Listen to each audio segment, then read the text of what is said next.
Hello friends, welcome to another new video. তো আর মাত্র একটা দিন হাতে সময়, তারপরেই শুরু হয়ে যাবে কিন্তু কলেজ অ্যাডমিশন 2025-এর যে প্রক্রিয়া, সেই প্রক্রিয়া।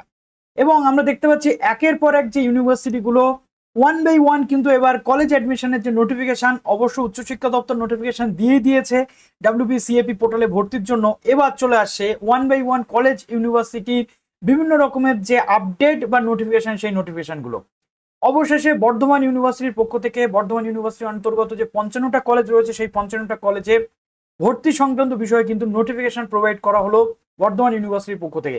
তো যারা নতুন আছে অবশ্যই চ্যানেলটিকে সাবস্ক্রাইব করে পাশে থাকা বেল আইকনে ক্লিক করে দাও, যাতে সব তথ্যগুলো তোমরা টাইম টু টাইম এখান থেকে পেয়ে যাও। তো বর্ধমান ইউনিভার্সিটির অন্তর্গত বিভিন্ন কলেজ রয়েছে, হুগলি মহসিন কলেজ থেকে শুরু করে বর্ধমান রাজ কলেজ থেকে শুরু করে একাধিক ভালো ভালো গুরুত্বপূর্ণ কলেজ রয়েছে, যেখানে প্রফেশনাল কোর্সের পাশাপাশি ডিগ্রি কোর্সও কিন্তু করানো হয়ে থাকে। তো আজকে আমরা ডিসকাস করব বর্ধমান ইউনিভার্সিটি ঠিক কোন রুলসটা ফলো করতে চলেছে এবং তাদের কলেজে অ্যাডমিশন প্রক্রিয়াতে কি কি জিনিস হতে চলেছে। তো তাকে এখানে আমরা চলে এসেছি বর্ধমান ইউনিভার্সিটির পক্ষ থেকে যে নোটিফিকেশনটা পাবলিশ করা হচ্ছে, সেটা একদম পুঙ্খানুপুঙ্খ ডিটেল তোমাদের সঙ্গে ডিসকাস করতে। দেখো, বর্ধমান বিশ্ববিদ্যালয় রাজবাটি বর্ধমান, এখানে বর্ধমান ইউনিভার্সিটির যে টোটাল বিষয় সেটা কিন্তু উল্লেখ করা হয়েছে। তো একদম প্রথমে দেখো, ভর্তি সংক্রান্ত যে ওয়েবসাইট মেনশন করা হয়েছে বর্ধমান ইউনিভার্সিটির পক্ষ থেকে, সেটা হচ্ছে বাংলার শিক্ষা.gov.in, যেটা উচ্চশিক্ষা দপ্তর ওয়েবসাইট, আর ডাব্লিউবিসিএপি যে পোর্টাল রয়েছে সেই পোর্টালটি। ঠিক আছে, তো এখানে এই পোর্টালে তোমাদের ফর্ম ফিল আপ হবে। ফর্ম ফিল আপ স্টার্ট হলে অবশ্যই দেখে দেবো, কিন্তু তার আগে বর্ধমান ইউনিভার্সিটির অন্তর্গত যে কলেজগুলো রয়েছে, সেই কলেজগুলোতে ভর্তির কি কি গাইডলাইন।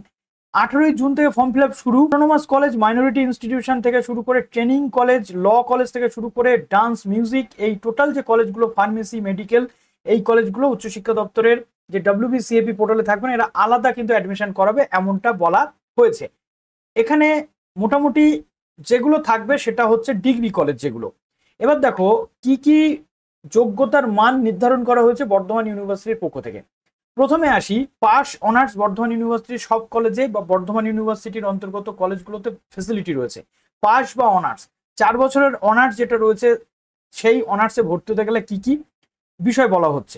যে যে সমস্ত ছাত্রছাত্রীরা 2023-24-25 সালে যেটা রয়েছে এখানে ভর্তি হতে পারছে, এবং যে কোনো বোর্ড বা কাউন্সিল থেকে পড়াশোনা করে আসলে তারা ভর্তি হতে পারছে। এবং 4 বছরের যে সাম্মানিক, অর্থাৎ অনার্সে ভর্তির জন্য টপ 4 অর্থাৎ বেস্ট অফ 4 যে নাম্বার রয়েছে, সেখানে কমপক্ষে প্রতিটি সাবজেক্টে 100 মার্কস, এবং যে সাবজেক্টে অ্যাপ্লাই করতে চাইছে ন্যূনতম 45% নাম্বার কিন্তু তাদের পেতে হচ্ছে বেস্ট অফ 4-এ। এবং সাবজেক্টে কিন্তু আমরা যেটা দেখতে পাচ্ছি যে 45% নাম্বার কিন্তু থাকতে হচ্ছে, এবং কমপক্ষে মিউজিক, সাঁওতালি বিষয়ের ক্ষেত্রে প্রাপ্ত নম্বরের ভিত্তিতে 4টি বিষয়ে 40% নাম্বার কিন্তু পেয়ে তারা কিন্তু পাশ করে থাকতে হচ্ছে। এবার দেখো, ভর্তি সংক্রান্ত যে রাজ্য সরকারের নির্দেশিকা বা জিও, গভর্নমেন্ট অর্ডার, সেটাকে কিন্তু মানতে হবে। এবং বিজ্ঞপ্তি অনুযায়ী যে সকল ছাত্রছাত্রীর স্নাতক স্তরে 22-23 বা 23-24 বা 24-25, অনেকের প্রশ্ন হচ্ছে যে দাদা, এর আগের ইয়ারে আমি অ্যাডমিশন নিয়েছিলাম, কিন্তু এই ইয়ারে কি আমাকে রিঅ্যাডমিশন নিতে হবে, না ওই সেম রেজিস্ট্রেশনে চলবে? এখানে তাদের জন্য একটা পরিষ্কার গাইডলাইন কিন্তু দিয়ে দিয়েছে বর্ধমান ইউনিভার্সিটি। বলে দিয়েছে কি, স্নাতক স্তরে 22-23 বা 23-24-25 ক্ষেত্রে সেমিস্টারে যারা ভর্তি হয়েছিল তাদের নির্দিষ্ট রেজিস্ট্রেশন করার পর, দেখো একাডেমিক সেশনে যারা পঠন পাঠন বন্ধ করেছিল 25-26 সেশনে, তাদের যদি নিয়মানুযায়ী যোগ্য বলে বিবেচিত হয়, তবে তারা বিশ্ববিদ্যালয়ের যে কোনো কলেজে ভর্তির জন্য যদি সিট থাকে এবং মেধা তালিকায় স্থান পেলে তারা কিন্তু অ্যাডমিশন নিতে পারবে। এখানে পরিষ্কার করে বলে দেওয়া হয়েছে। এবং পুনরায় নতুনভাবে রিঅ্যাডমিশন নয়, নতুনভাবে অ্যাডমিশন নিতে পারবে। অর্থাৎ অনেকের প্রশ্ন থাকে যে দাদা রিঅ্যাডমিশন নিতে হবে, না, রিঅ্যাডমিশন নয়, নতুনভাবে তোমরা অ্যাডমিশন কিন্তু নিতে পারবে। এবং একই কলেজে তারা সর্বাধিক 2বার ভর্তি হতে পারবে। যদি 24-25-এ ভর্তি হয়ে থাকে, 25-26-এ লাস্ট তাদের সুযোগ থাকবে।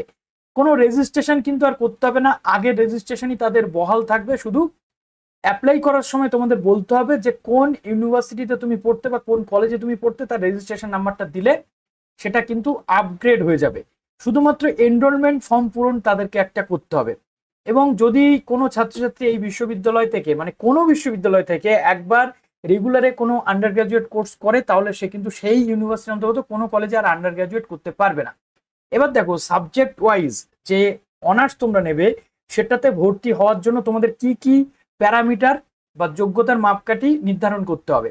ইকোনমিক্সের ক্ষেত্রে যদি তুমি ভর্তি হও, তাহলে যে কোনো শিক্ষিত কাউন্সিল বা বিশ্ববিদ্যালয় থেকে সমতুল পরীক্ষা অর্থাৎ উচ্চ মাধ্যমিকে ম্যাথমেটিক্স, বিজনেস ম্যাথমেটিক্স বা অ্যাপ্লাইড ম্যাথমেটিক্স বিষয়ে পাস থাকতে হবে। নিউট্রিশন নিয়ে যদি কেউ ভর্তি হতে চাও সেক্ষেত্রে তোমাদের উচ্চ মাধ্যমিক অবশ্যই কেমিস্ট্রি বিষয়ে পাস মার্কস থাকতে হবে।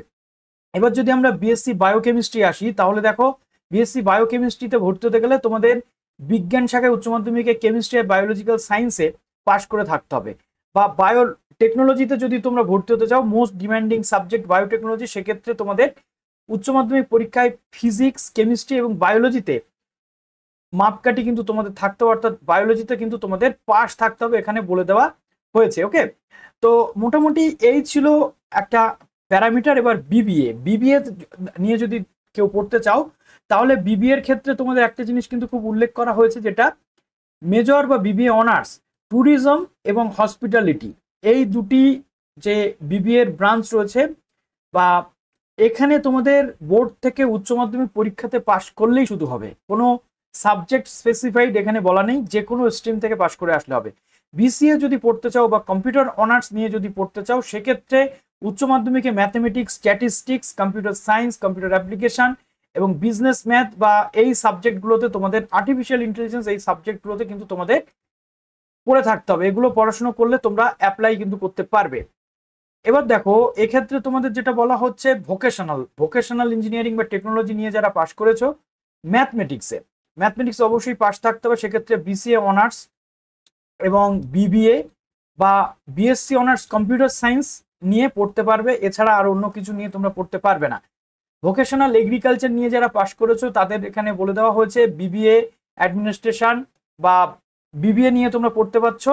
আর যে সমস্ত ছাত্রছাত্রী ভোকেশনাল বিজনেস এবং কমার্স নিয়ে পাশ করেছো, তাদের ক্ষেত্রে BCom honours in accounting management এবং বিবিএ অনার্স নিয়ে কিন্তু তোমরা পড়তে পারবে। এখানে এটা পরিষ্কার করে কিন্তু বলে দেওয়া হয়েছে। ভোকেশনাল হোম সায়েন্স নিয়ে যারা পাশ করেছো তারা কি পড়তে পারবে, বিবিএ অনার্স পড়তে পারবে। এইগুলো মোটামুটি তোমাদের বলে দেওয়া হয়েছে। এছাড়াও 4 বছরের ব্যাচেলর অফ ফাইন আর্টস বা বিএফএ নিয়ে যারা পড়তে চাইছো, পেন্টিং, স্কাল্পচার বা অ্যাপ্লাইড আর্ট, তাদের ক্ষেত্রে যে কোনো উচ্চ মাধ্যমিক পরীক্ষাতে যদি তোমরা পাশ করে থাকো তাহলে তোমরা আবেদন করতে পারছো। 4 বছরের সাম্মানিক স্তরে মেজর সাবজেক্ট অনার্স সাবজেক্ট হিসেবে গণ্য হবে। কোনো ছাত্রছাত্রী সেমিস্টার 1-এ যে সাবজেক্টটি মেজর সাবজেক্ট হিসেবে চূড়ান্ত করবে সেটি ভবিষ্যতে পরিবর্তন করা যাবে না। অর্থাৎ এটা ভর্তির সময় মাথায় রাখতে হবে যে অনার্স যেটাতে তোমরা সিলেক্ট করবে সেটা আর কিন্তু পরিবর্তন করা যাবে না। এবার দেখো যে সাবজেক্টগুলো তোমরা পড়েছো সেই সাবজেক্টগুলো উচ্চ মাধ্যমিক লেভেলে পাশ করে থাকতে হবে। যেমন অ্যাকাউন্টিং এবং ম্যানেজমেন্ট পড়ার ক্ষেত্রে অ্যাকাউন্টেন্সি, স্ট্যাটিস্টিক্স বা এই সাবজেক্টগুলো পড়ে থাকতে হচ্ছে। অ্যানথ্রোপোলজি পড়ার ক্ষেত্রে অ্যানথ্রোপোলজি বা এইচএসএ বায়োলজিক্যাল সায়েন্স পড়তে হচ্ছে।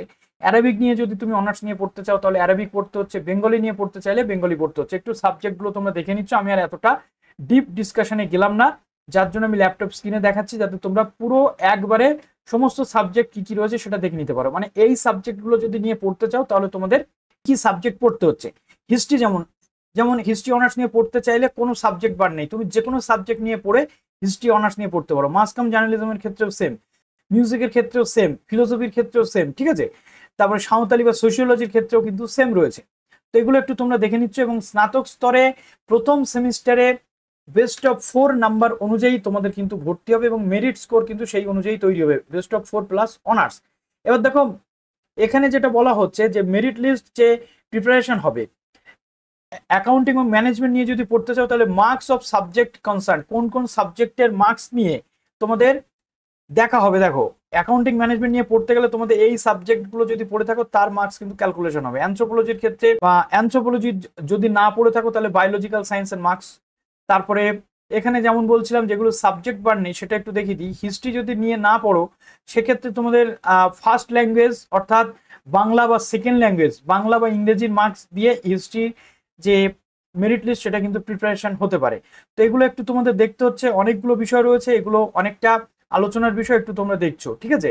ফাইন আর্টসের ক্ষেত্রে কিন্তু ফার্স্ট ল্যাঙ্গুয়েজের মার্কস যেটা তোমাদের রয়েছে অর্থাৎ বাংলা বা ইংরেজির মার্কস থেকে কিন্তু অ্যাডমিশন হবে। বিজনেস অ্যাডমিনিস্ট্রেশনের ক্ষেত্রে সেম বলা রয়েছে, এগুলো একটু তোমরা দেখছো, ঠিক আছে। এবং টাই ব্রেকের যে নিয়ম সেটা এখানে দেওয়া রয়েছে।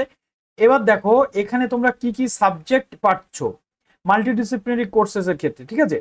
তো এখানে কোর্সেস ফ্রম আদার ডিসিপ্লিনের মধ্যে যে সাবজেক্টগুলো পাচ্ছ একটু দেখে নাও। এই সাবজেক্টগুলো নিয়ে তোমরা পড়াশোনা কিন্তু করতে পারছো। যদি কোনো ক্যান্ডিডেট তোমরা ভর্তি বাতিল করতে চাও, ফি কিন্তু ফেরত পাবে এবং ফর্ম ফিল আপ অবশ্যই তোমাদের করতে হবে। তার পরবর্তীতে বাদবাকি যে প্রসেস সেগুলো কিন্তু হতে চলেছে। এবং এখানে এনইপির যে কোর্স স্ট্রাকচার সেটা বলে দেওয়া হয়েছে। মাল্টিপল এক্সিট বা মাল্টিপল এন্ট্রি তুমি নিতে পারছো, অর্থাৎ কোনো কলেজে তুমি পড়ে তারপরে তুমি সেখান থেকে এক্সিট করে আবার সেকেন্ড সেমিস্টার বা থার্ড সেমিস্টার অন্য কোনো কলেজে পড়তে পারো। এখানে বলা হচ্ছে 1 বছর পরে যদি তুমি এই ফিল্ড থেকে চলে যাও বা সেই কলেজ থেকে বেরিয়ে যাও, তাহলে তুমি 2টো সেমিস্টারের পর একটা সার্টিফিকেট কিন্তু পাবে। ঠিক আছে, তারপরে 2 বছর পর যদি বেরো তাহলে একটা ডিপ্লোমা সার্টিফিকেট পাবে। আর 3 বছর পর বেরোলে যারা 4 বছরের গ্র্যাজুয়েশন নিয়ে পড়ছো তারা শুধুমাত্র ব্যাচেলার ডিগ্রি বা পাস্ট গ্র্যাজুয়েট একটা ডিগ্রি পাচ্ছ। 4 বছর পর যদি তুমি বেরো তাহলে অনার্স উইথ রিসার্চ বা অনার্স ডিগ্রি কিন্তু পাবে। ঠিক আছে, তো সেলফ ফিনান্স কলেজের ক্ষেত্রে যেগুলো বিবিএ বা বিসিএ রয়েছে তারা এর মধ্যে আসবে না। তাদের 8ই জুন থেকে তাদেরও নিজের নিজের যে কলেজের পোর্টাল রয়েছে সেখানে অ্যাডমিশন প্রক্রিয়া শুরু করতে হবে। তারপর দেখো রাজ্যের উচ্চশিক্ষা দপ্তরের যে বিষয় সেটা এখানে বলে দেওয়া হয়েছে। এবার দেখো স্নাতক 3 বছর অর্থাৎ পাস্ট গ্রাজুয়েশন বা মাইনরের ক্ষেত্রে কি বলা হচ্ছে। আগে আমরা মেজর পড়লাম, এবার আমরা মাইনর যেগুলো রয়েছে সেগুলো কিন্তু মাল্টিডিসিপ্লিনারি যে কোর্স রয়েছে সেই কোর্সগুলো নিয়ে আলোচনা করবো। এখানেও কিন্তু পাস সাবজেক্টে 22, 23, 24, 25-এর যারা এইচএস পাস তারা অ্যাপ্লাই করতে পারছো। কোনো রকম পাশের ক্ষেত্রে শুধু পাস নাম্বার থাকলে হবে, মার্কসের কিন্তু কোনো বিষয় এখানে বলে দেওয়া হয়নি। এবং যে সাবজেক্টগুলো যদি পাশের ক্ষেত্রেও কিন্তু মেজর নিয়ে পড়তে পারবে তোমরা, অর্থাৎ সাবজেক্ট 1, সাবজেক্ট 2, সেক্ষেত্রেও কিন্তু তোমাদের একই জিনিস বলে দেওয়া হয়েছে। কে কোন সাবজেক্টে অ্যাপ্লাই করতে পারবে, কে কোন সাবজেক্টে অ্যাপ্লাই করতে পারবে না সেটা বলে দেওয়া হয়েছে। তো এখানে ভোকেশনাল ইঞ্জিনিয়ারিং বা টেকনোলজি যারা নিয়ে পড়েছো তারা আর্টস সায়েন্সের ক্ষেত্রে পাস সাবজেক্ট নিয়ে কিন্তু তোমরা পড়তে পারবে। ঠিক আছে, এবং এখানে দেখো তোমাদের যারা ভোকেশনাল এগ্রিকালচার নিয়ে পড়েছো তারা আর্টস সায়েন্সে পাস সাবজেক্ট নিয়ে পড়তে পারছো। ভোকেশনাল বিজনেস অ্যাডমিনিস্ট্রেশন কমার্স নিয়ে যারা পড়েছো তারাও আর্টস বা কমার্স নিয়ে কিন্তু পড়তে পারছো। এগুলো একটু তোমাদেরকে দেখে নিতে হচ্ছে। পাশের ক্ষেত্রেও কিন্তু খুব ইম্পর্ট্যান্ট রোল তোমাদের প্লে করতে চলেছে।